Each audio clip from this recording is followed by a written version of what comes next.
안녕하십니까. 예, 저는 판교 TK 정형외과에서 정형외과 전문의 진료과장을 맡고 있는 김우현이라고 합니다. 오늘 이렇게 온라인상에서 여러분들을 모시고 간략하게 이제 퇴행성 관절염에 대해서 강연을 해드리도록 하겠습니다. 강연이 끝난 이후에 질문도 올려주시면 그거에 대해서 답변도 친절하게 잘 해드리도록 하겠습니다. 오늘 일단 이렇게 살펴보니 한 10분 정도 지금 온라인에 접속을 해 주셨는데요. 오늘의 주제는 이제 퇴행성 관절염. 이제 연세 드신 분이라고 하면은 관절 한두 곳 정도는 아프실 수 있겠죠. 그런 이제 관절 통증의 가장 흔한 원인인 퇴행성 관절염에 대해서 한번 알아보도록 하겠습니다. 우선은 퇴행성 관절염은 우리가 관절에 생기는 염증을 얘기를 하죠. 근데 그런 관절 염증이 퇴행성, 나이가 들어서 우리 몸에 있는 조직들이 약해지게 되고 손상을 받게 되는 겁니다. 그래서 연골과 그 주위의 뼈, 근육 활액에 대해서 퇴행성 변화가 나타나서 생기는 관절염을 얘기를 하고요. 우리 보통 50대, 60대 이상부터는 어느 몸에 한두 군데 정도는 관절염이 다 있을 수가 있습니다. 아직 저는 젊지만 저도 허리에 관절염이 살짝은 있습니다. 보통은 60대 이상부터는 통계에 따라서는 대부분 95% 이상은 관절 한두 군데 이상 관절염이 발생하는 것으로 알고 있습니다. 오른쪽 위에 그림에서 보시면은 우리가 정상관절이라고 하는 거는 뼈랑 뼈가 만나는 지점에 뼈 끝에 매끈한 연골이 있고요. 이 연골들이 매끈하고 튼튼해야지 우리 관절을 움직일 때 부드럽고 마찰 없이 움직일 수가 있고, 또 그 주변을 둘러싸고 있는 관절 주머니가 있고요. 거기에는 관절을 또 부드럽게 해주는 윤활액이 들어가 있는데, 이런 것들이 제대로 기능을 못 해주게 되면은 서서히 연골에 마모가 생기면서 생기는 질환입니다. 퇴행성 관절염은 여러 가지 원인이 있을 수가 있습니다. 크게 보면 보여드린 그림처럼 5가지의 큰 원인이 있는데요. 그 중에서도 가장 비중이 큰 원인은 아무래도 노화에 따른 우리 몸이 약해지는 거겠죠. 그것뿐만 아니라 우리가 또 일을 많이 하시는 분들, 특히나 좀 무거운 물건을 많이 나르신다던가 힘을 많이 쓰시는 분들, 그런 분들은 과도한 노동에 의해서 연골이 좀 더 빨리 상할 수가 있습니다. 또 몸무게가 많이 나가시는 분들은 특히 우리 몸 중에서도 허리나 고관절, 무릎과 같이 우리 체중을 버텨주는 관절에 관절염을 더 쉽게 유발할 수가 있습니다. 나이가 든 것뿐만 아니라 젊었을 때 다치신 분들은 그런 외상에 의해서 작은 흠집 같은 것이 연골에 남아있게 되면은 거기서부터 시작된 관절염이 이제 노화에 따라서 다른 분들보다는 더 심하게, 빠르게, 그리고 더 악화될 수가 있는 겁니다. 그리고 마지막으로는 잘못된 생활 습관. 요거는 굉장히 우리가 알아채지 못할 정도로 가벼운 생활 습관이라도 자꾸 뭐 쪼그려 앉는다던가 다리를 꼬고 앉는다던가 허리를 구부정하게 앉는 그런 습관들이 오랫동안 누적이 되다 보면은 똑같이 퇴행성 관절염의 큰 원인으로 작용을 할 수가 있습니다. 퇴행성 관절염의 발생 부위는 우리가 뼈랑 뼈랑 만나는 모든 부위에서 발생을 할 수가 있습니다. 하지만 주로 체중을 많이 받는 관절, 그래서 무릎이나 척추, 고관절, 발 쪽에서 흔히 발생할 수가 있게 되겠고요.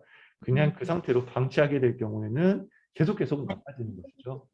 아까도 말씀드렸지만 한 55세 이상부터는 80% 이상, 60세 이상부터는 거의 뭐 95% 이상이 관절 한두 군데 정도의 엑스레이를 찍어보면은 퇴행성 관절염이 있는 것을 발생할 수 있습니다.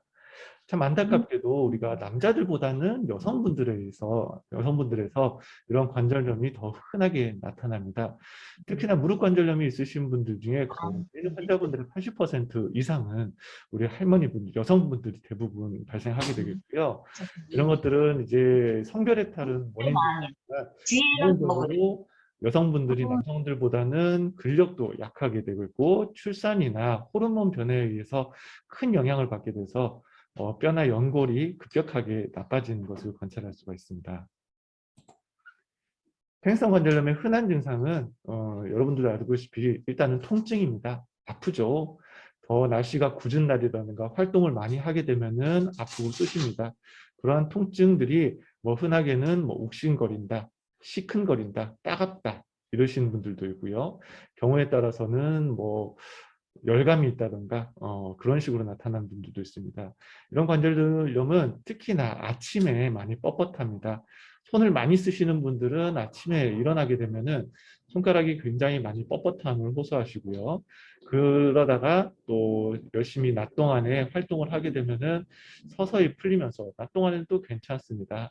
그리고 나서 어깨 같은 경우에는 특히 주무시기 직전에 통증이 굉장히 심하시고요. 또 관절에서 소리가 날 수가 있습니다. 이 소리는 우리가 뭐 손가락을 꺾을 때 나는 똑똑거리는 소리가 아니고 약간 찌그덕거린다거나 시큰거리는 듯한 그런 소리가 발생하면서 통증이 생기는 겁니다. 우리가 기본적으로 손가락을 꺾었을 때 똑똑거리는 그런 소리는 우리가 몸에는 크게 지장을 주는 소리는 아닙니다. 그런 것들은 크게 신경 쓰실 필요는 없으시고요. 뭔가 덜그덕거린다든지 뭐 스르륵 시큰 뭐 찌그덕거리는 소리와 함께 통증이 있다 하시면은 요거는 퇴행성 관절염이 있을 수도 있겠구나 이렇게 생각을 하시면 좋겠습니다. 그리고 잘 안 들리시면 제가 마스크를 좀 벗고 하겠습니다. 또 엑스레이를 찍어보면은 관절이 많이 마모가 되고 상한 소견을 볼 수가 있습니다. 우리가 엑스레이에서 볼 수 있는 거는 말 그대로 뼈의 윤곽이라든가 간격, 축, 뼈 끝에 붙어 있는 그런 모양새를 가지고 관절염이 있는지 없는지를 판단을 하게 되는데요. 이후에 엑스레이 소견에 대해서 좀 더 자세하게 설명을 좀 드리겠습니다. 그리고 여러 명의 환자분들이 또 궁금해하시는 점이 이 관절염이 과연 내가 나이가 들어서 생기는 퇴행성 관절염인지 아니면 혹시 류마티스 관절염인지 이걸 갖다가 구분하고 싶으신 분들이 많은데요. 이 두 가지는 성격이 완전히 다른 관절염입니다. 관절이 망가진다라는 점은 공통적이지만 그 원인이 달라서 증상도 약간 차이가 있고요. 앞으로 예후에도 약간 차이가 있을 수가 있습니다. 퇴행성 관절염은 앞서 말씀드린 대로 주요한 원인은 나이가 들게 되면서 관절이 노화돼서 조직이 약해지는 겁니다. 대부분 50대 이후 중년 이후에 발생하게 되고 주요 발생하는 부위는 체중을 많이 받는 허리나 무릎, 고관절, 발목 이런 데에 자주 올 수가 있겠습니다. 그리고 통증 기간은 보통 많이 쓰고 나면 아프게 되죠. 그래서 저녁에 많이 아프게 되고 검사 소견상 엑스레이 상에서는 연골이 마모가 되는 걸 확인을 할 수가 있습니다. 퇴행성 관절염인 경우에는 뭐 다른 합병증이 없습니다. 진행 속도도 수년에 걸쳐서 서서히 진행되는 것이 특징적이고요. 그에 반해서 류마티스 관절염은 주요한 원인이 면역 체계 이상입니다. 쉽게 얘기를 하면은 우리 면역이라고 하는 거는 외부의 이물질이나 병균이 침범을 하게 되면은 그것을 물리치기 위해서 우리 면역 체계가 발동을 하는 것을 얘기를 하게 되는데요. 이 면역 체계가 우리 몸 스스로를 나쁜 물질이라고 판단하고 우리 몸이 우리 몸 스스로를 공격하는 걸 얘기를 하게 됩니다. 이것은 주로 젊은 연령에서 쉽게 발생을 할 수가 있고요. 체중을 많이 받는 부위가 아니고 대부분 손가락이나 손목 그리고 발목, 팔꿈치 이런 데를 많이 침범을 하게 됩니다. 가장 특징적으로는 아침에 일어나게 되면 손가락이 굉장히 뻣뻣한 느낌을 받을 수가 있는데요. 허리도 뭐 마찬가지로 뻣뻣해질 수도 있고 손가락도 뻣뻣해질 수가 있게 되겠습니다. 이런 것들은 뭐 퇴행성 관절염도 손가락에 만약에 오게 되면 아침에 뻣뻣한 증상이 많게 되는데 이로 인해서 좀 헷갈리는 경우가 많습니다.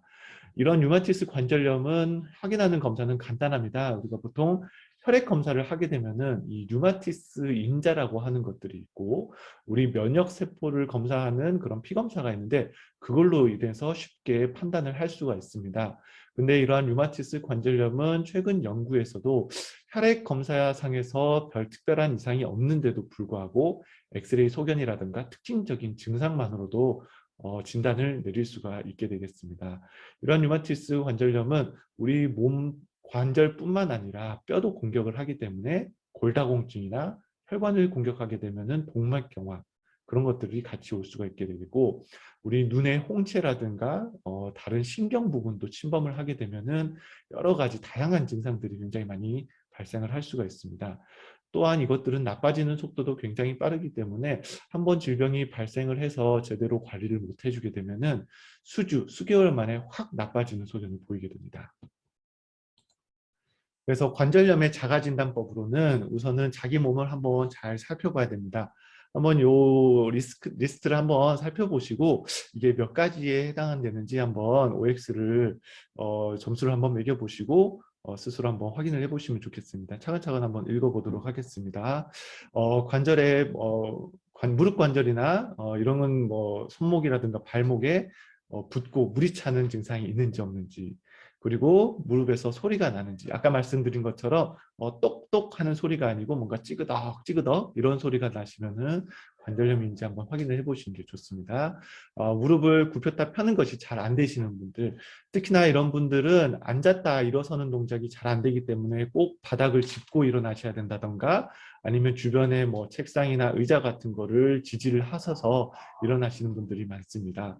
마찬가지로 계단을 오르내리기가 많이 힘이 들게 되고, 무릎의 통증 때문에 힘이 들게 되고, 증상이 더 심하시면은 평지를 걸을 때에도 많이 아프기 때문에 쩔뚝쩔뚝 걸으시게 되고 천천히 걸음이 느려지시게 됩니다. 그리고 통증이 있기 때문에 잘 안 움직이시려고 하게 되겠죠. 그래서 허벅지 근육이 가늘어지고 약해지게 됩니다.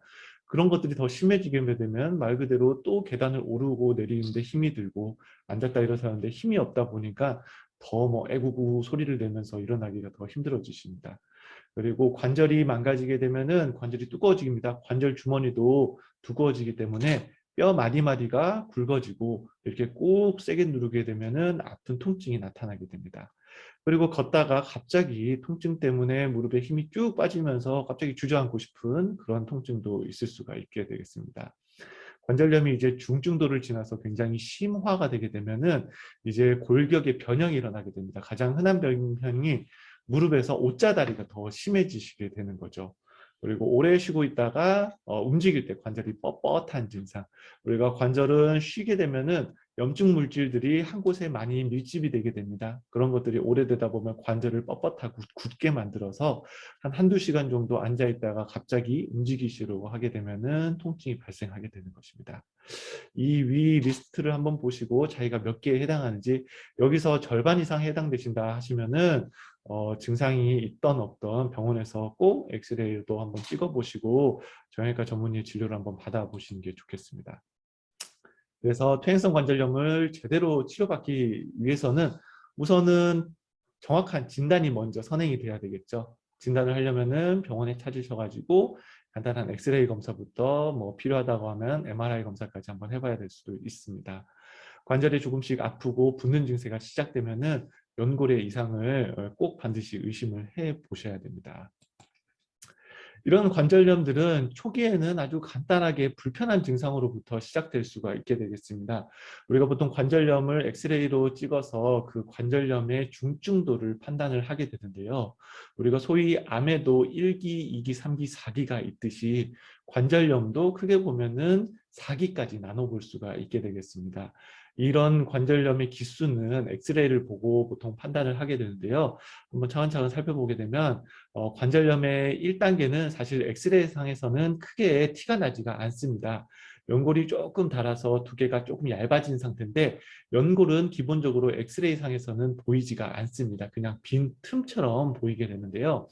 초기에는 보통 연세라든가 증상을 보고 관절염 1기는 엑스레이에서 잘 안 보이기 때문에 연세나 증상으로 봐서는 관절염이신데 엑스레이 상에서는 크게 티가 나지 않습니다. 이렇게 되면은 관절염 1기에 해당하는 겁니다. 그런데 이제 엑스레이에서 티가 나기 시작한 단계에서부터 관절염 2단계로 이제 접어들게 되게 됩니다. 특히나 1단계에서부터는 뼈 끝이 살짝 울퉁불퉁한 그런 헛선을 볼 수가 있게 되겠습니다. 이런 것들은 뼈가 서로 부대끼게 되면서 뼈 끝이 점점 옆으로 삐져나온 듯한 양상으로 보이게 되겠습니다.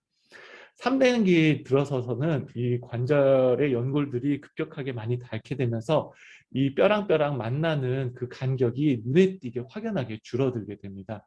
틈이 많이 얇아지게 되면은 일반인들이 보기에도 정상측과 비교해서 이 관절 간격이 많이 줄어들었구나라는 것을 확연하게 차이를 느끼실 수가 있게 되겠습니다.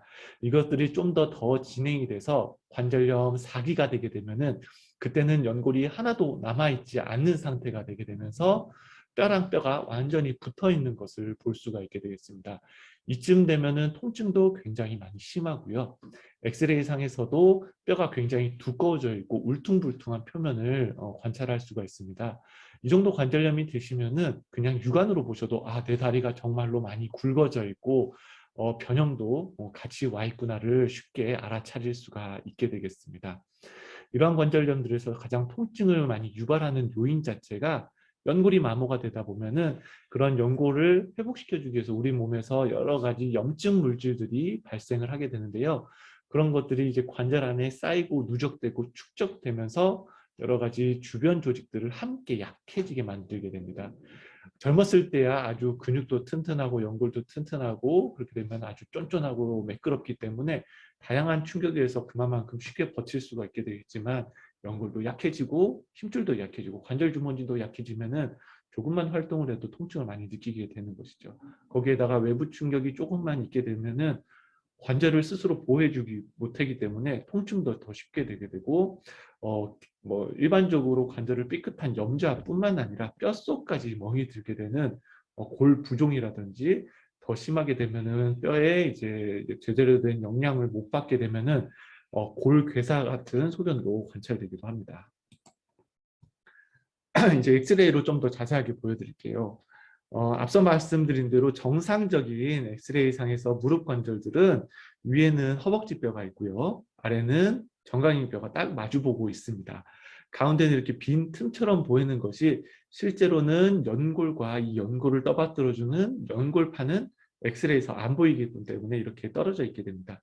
건강한 관절들은 엑스레이에서 보는 것처럼 주변이 매끈하고요. 요 간격 자체가 요 바깥쪽, 안쪽이 골고루 잘 떨어져 있게 되는 게 좋은 엑스레이 소견입니다.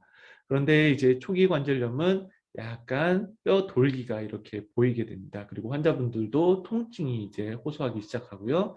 좀 많이 걷는다던가 무거운 물건을 조금만 나른다 하더라도 아, 무릎에 불편함이 있구나라는 걸 느낄 수가 있게 되겠습니다. 이제 2기나 3기에 들어들게 되면 아까 앞서서 말씀드린 대로 눈에 확연하게 차이가 보입니다.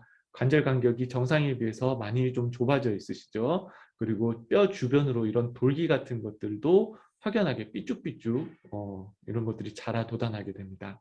그리고 가장 심한 단계인 관절염 말기에 들어서게 되면은 이렇게 뼈랑 뼈가 딱 붙어버립니다. 연골이 하나도 남아있지 않다라는 뜻이죠.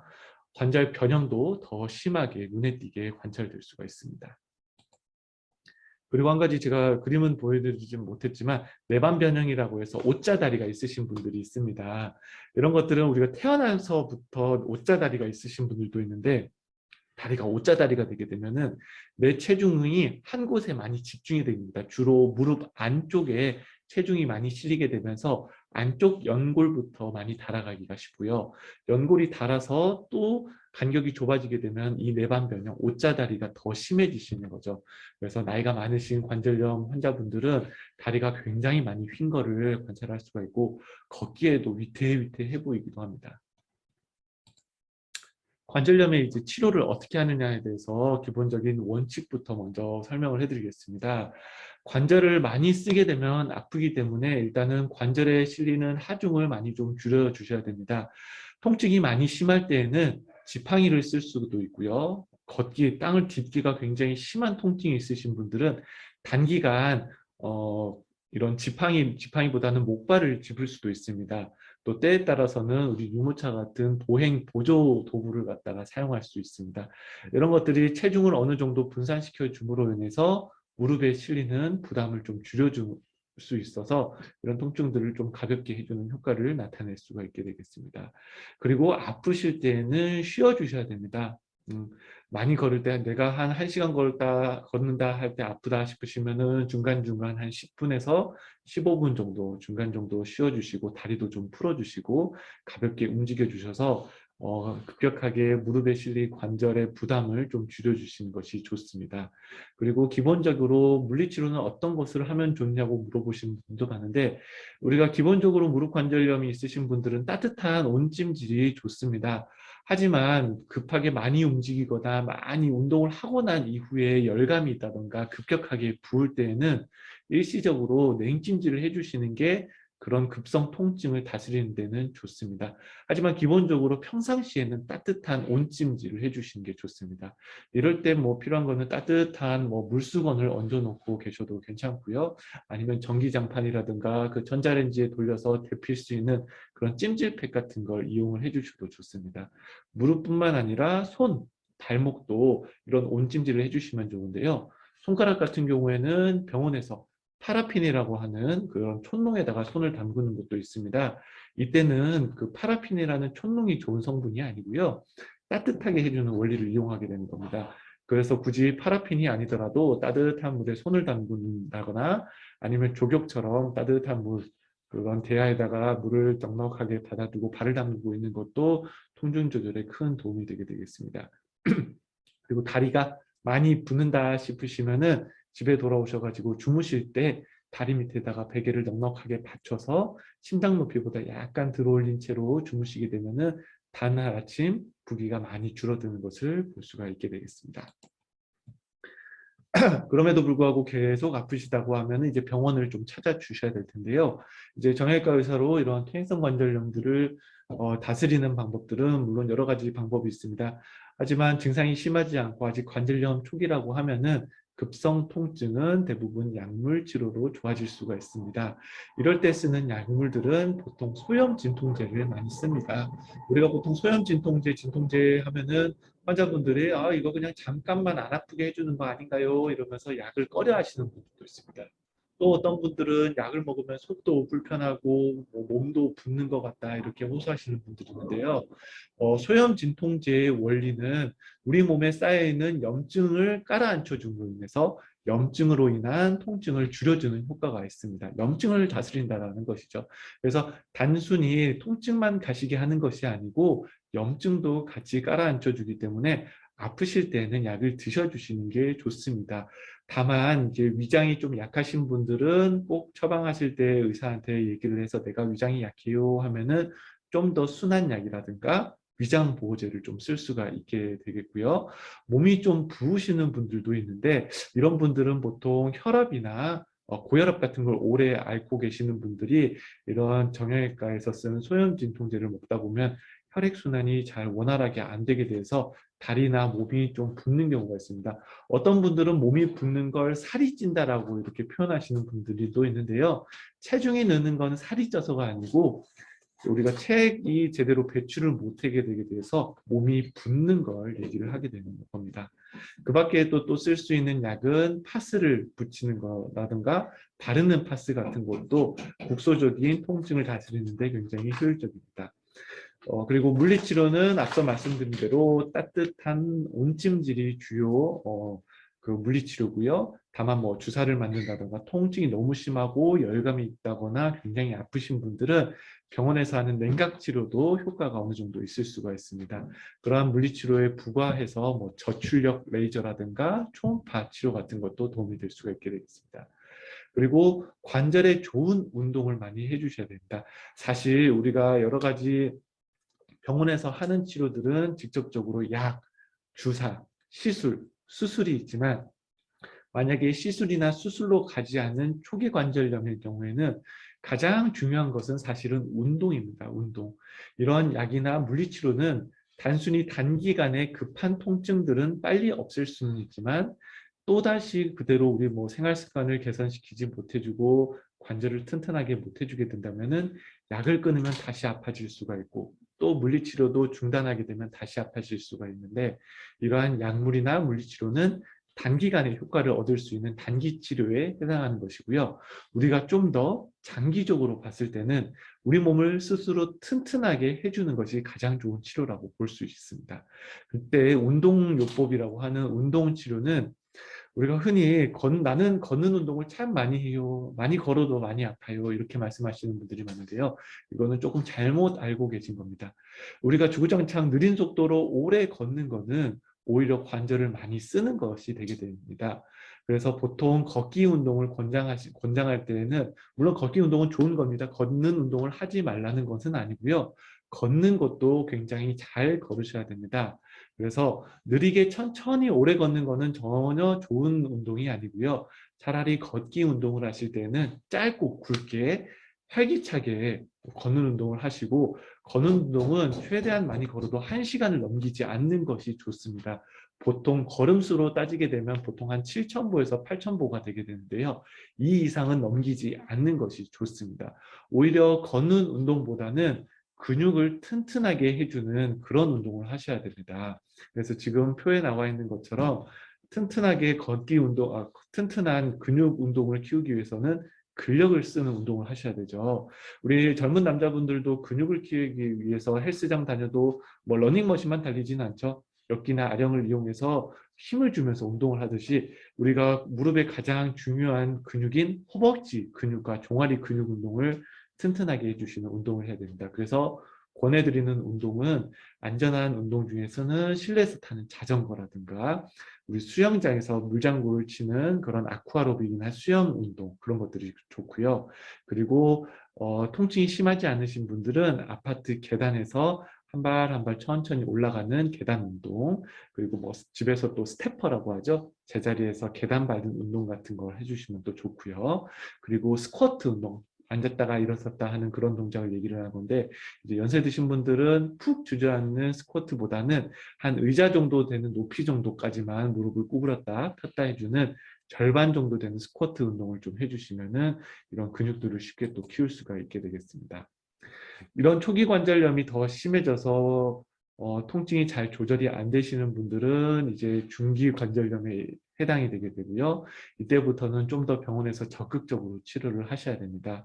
가장 흔하게 하는 치료로는 소위 말하는 연골 주사를 생각을 할 수가 있게 되겠습니다.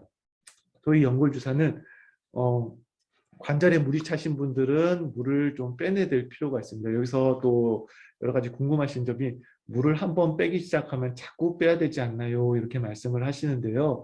그 말은 맞을 수도 있고 틀릴 수도 있습니다.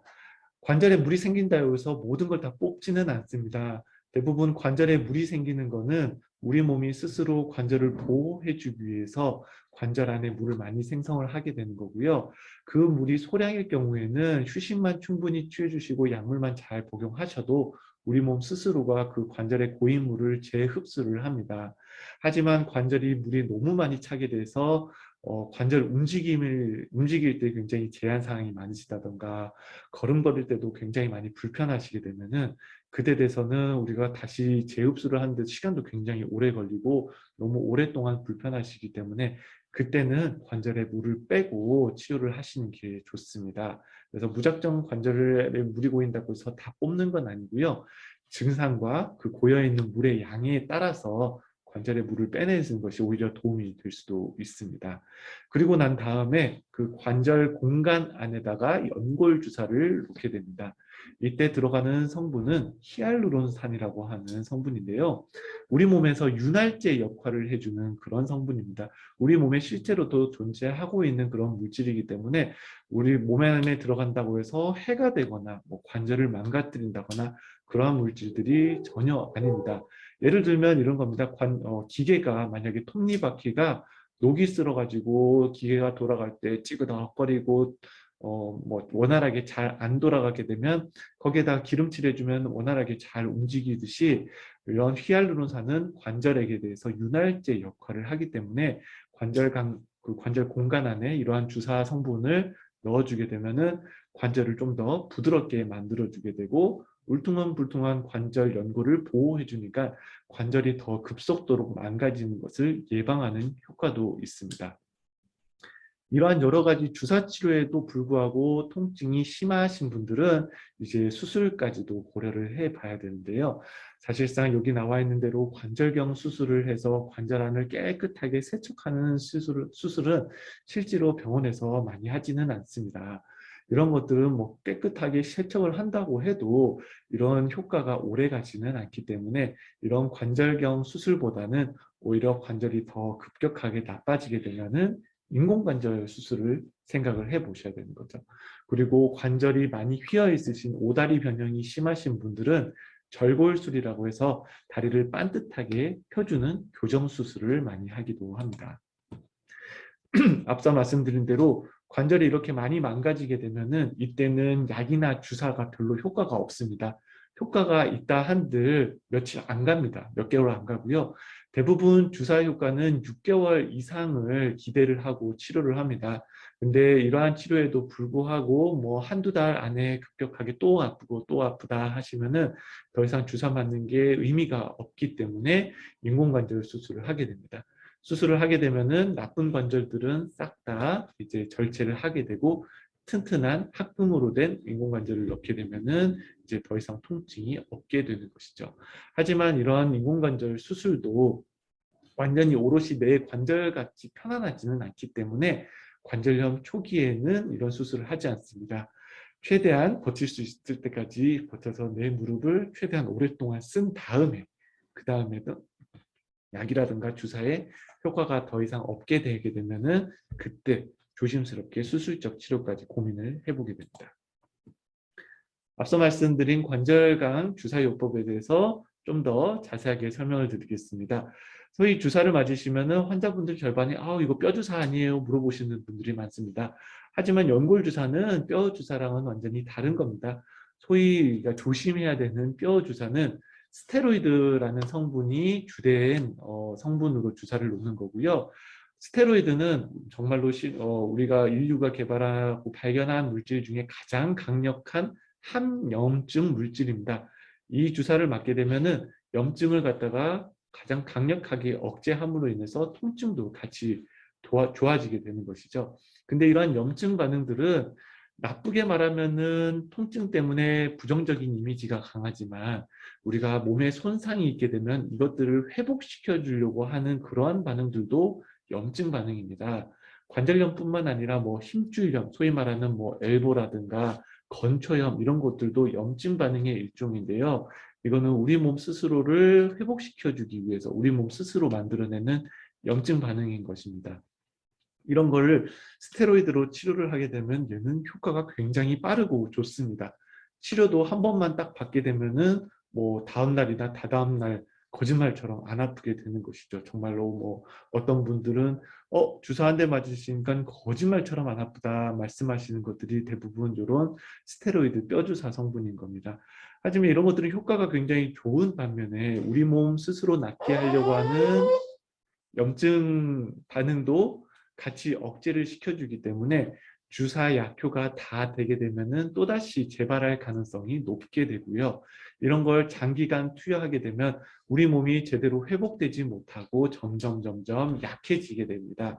또 이러한 연골들도 손상시켜 줄 가능성도 있고요. 힘줄에다가 직접 놓게 되면 그 힘줄이 약해져서 나중에 되면 자연적으로 끊어지기 그런 부작용도 나타내게 될 수가 있게 됐습니다. 그에 반해서 연골주사라고 하는 것은 히알루론산, 앞서 말씀드린 우리 몸에서 윤활제 역할을 해주는 히알루론산이 주된 성분이고요. 연골에다가 영양을 공급을 해주고 부드럽고 매끈하게 만들어주게 돼서 움직일 때 통증을 줄여주는 효과를 발생을 하게 되게 되겠습니다. 그래서 꼭 기억하셔야 될 게 연골 주사는 뼈 주사가 아닙니다. 성분도 다르고요. 이 작용하는 기전 자체가 굉장히 큰 차이가 나게 됩니다. 그리고 연골 주사의 효과는 장기간 지속됩니다. 보통은 6개월 정도 효과를 발생을 하는 걸 기대를 하고요.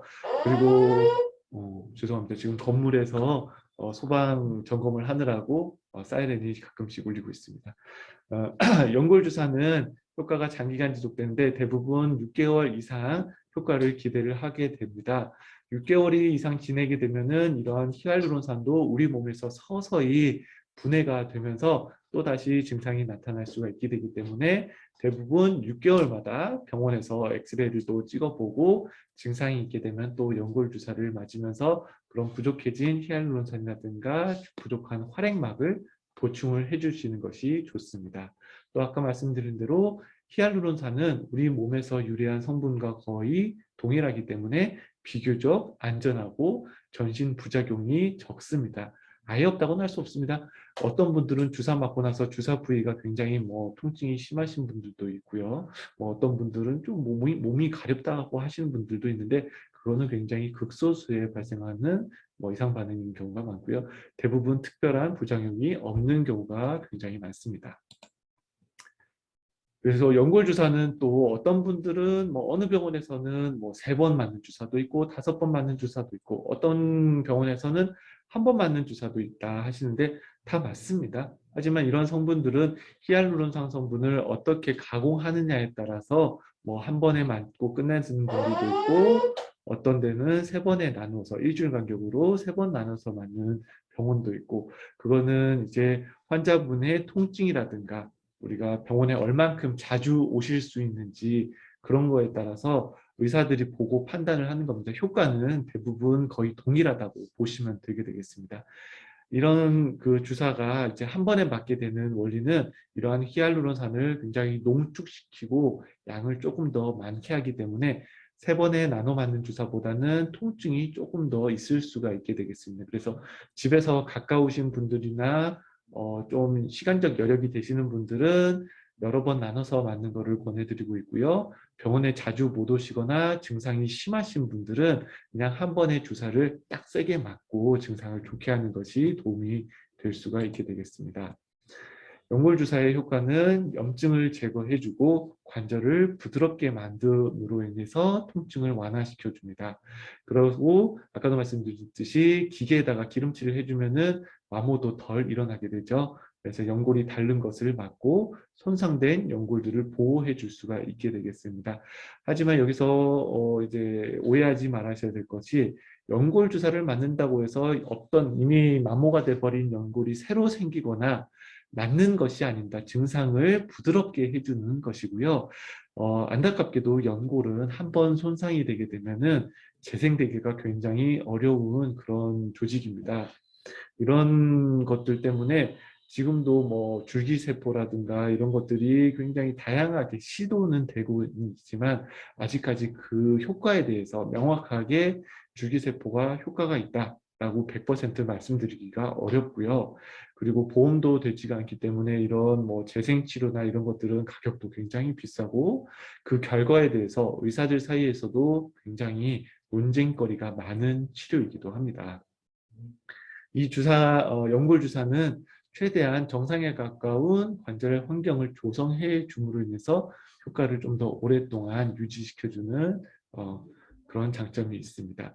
말씀드린 대로 주사를 맞고 나면은 한결 부드럽다. 무릎을 구부렸다 폈다 하기가 굉장히 부드럽고 계단을 오르내리거나 걸을 때 많이 부드러워졌어요. 이렇게 말씀하시는 분들이 많습니다. 연골 주사를 선택할 때 대부분 뭐 다양한 시중의 연골 주사들이 다양한 형태로 나와 있게 되지만 가장 중요한 것은 믿을 만한 제품을 쓰시는 게 굉장히 중요하시죠. 만약에 궁금하실 때에는 병원이나 의사한테 내가 맞는 주사 성분이 무엇인가요? 뭐 어느 회사 제품인가요? 이런 거를 한번 물어보시고 확인을 해보시는 것도 병원에 대한 믿음도 가게 되고 맞고 난 다음에 아마도 기분도 더 좋아지실 수 있으실 것 같습니다. 그래서 뭐 외국 제품보다는 우리나라의 의학 부분 뭐 이런 약을 만들어내는 그런 기술력도 굉장히 많이 뛰어나기 때문에요. 국산 제품을 사용하시는 것을 대부분 권장해드리고 있습니다. 한 번 맞는 주사 아까 말씀을 드렸는데요. 아까도 뭐 같은 얘기지만 한 번 맞는 주사가 양도 조금 더 많고 그 히알루론산을 농축시키기 때문에 같은 히알루론산이라고 해도 조금은 더 효과가 지속되는 그런 효과가 있게 되겠습니다. 그리고 딱 한 번만 주사를 맞으시면 되니까 한 번의 그 따끔거림으로 또 오랫동안 효과를 볼 수 있다는 장점도 있고요. 주사가 분명히 효과가 있습니다. 이거 맞아가지고 안 낫는 거 아니에요? 아까 말씀드린 대로 낫지는 않게 되겠지만 훨씬 더 증상을 경감시켜 줄 수가 있게 되겠습니다.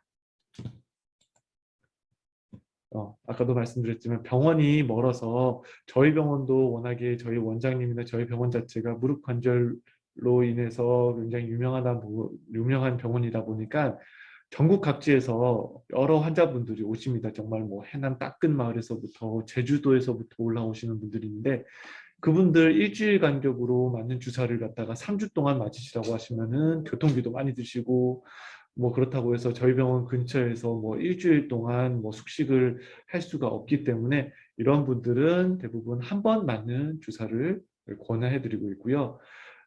초기 관절염이 심하지 않으신 분들은 뭐 주사를 맞아도 별로 안 아픈 여러 횟수로 나눠 맞는 주사도 효과가 좋지만 연골이 많이 닳은 뭐 관절염 2기 이상부터는 이런 한 번 맞는 주사가 제가 봤을 때는 조금은 더 효과가 좋은 것으로 저도 느껴지고 있고요.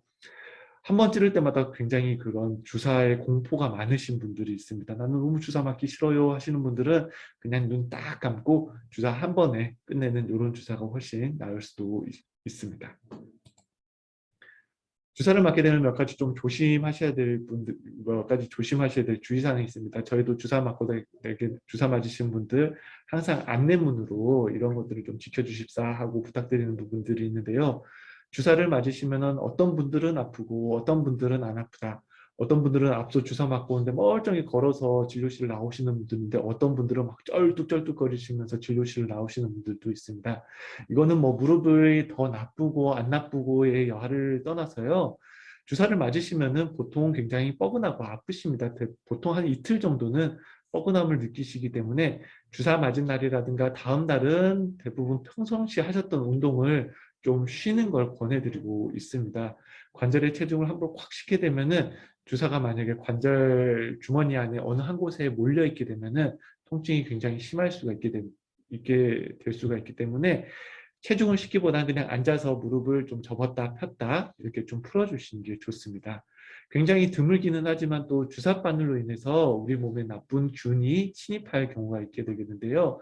의사는 그거를 예방하기 위해서 제가 주사를 놔드릴 때는 소독도 2번씩 하고요. 굉장히 멸균된 제품을 사용하기도 하고 또 주사를 놓을 때는 꼭 멸균 장갑을 양손에다가 끼고 굉장히 조심스럽게 주사를 놓습니다. 주사를 맞고 나서도 꼭 반창고 같은 걸 붙여서 나쁜 균들이 침범하는 걸 막게 되는데 주사 맞은 당일에는 가급적이면 목욕이나 샤워를 피하시는 게 좋고요.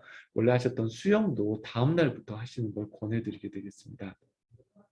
아까 말씀드렸듯이 이런 한 번에 맞는 주사는 양도 많고 농도도 진하기 때문에 관절 어느 한 곳에 좀 뭉쳐있는 경우가 많습니다. 그럴 때 굉장히 심한 통증이 있게 되게 되는데요.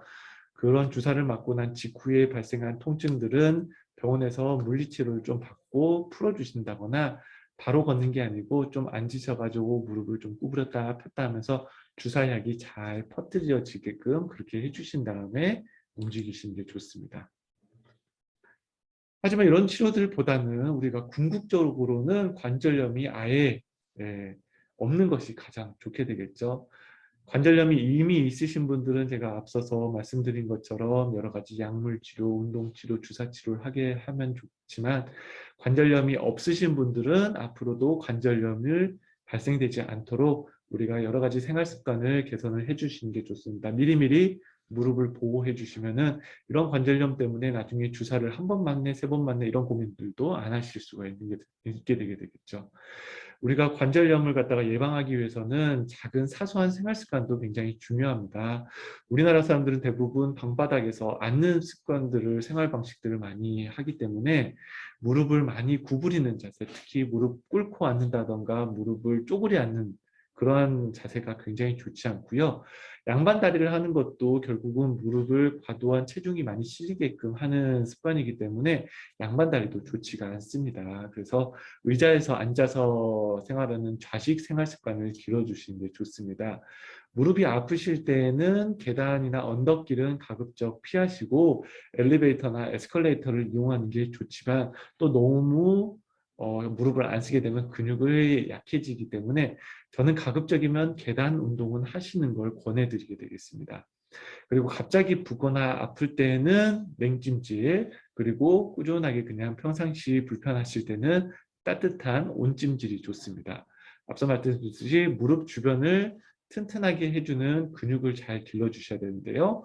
허벅지 근육과 종아리 근육이 굉장히 중요합니다. 그래서 허벅지에 힘이 들어가는 운동, 종아리에 힘이 들어가는 운동 그런 걸 해주시면 좋습니다.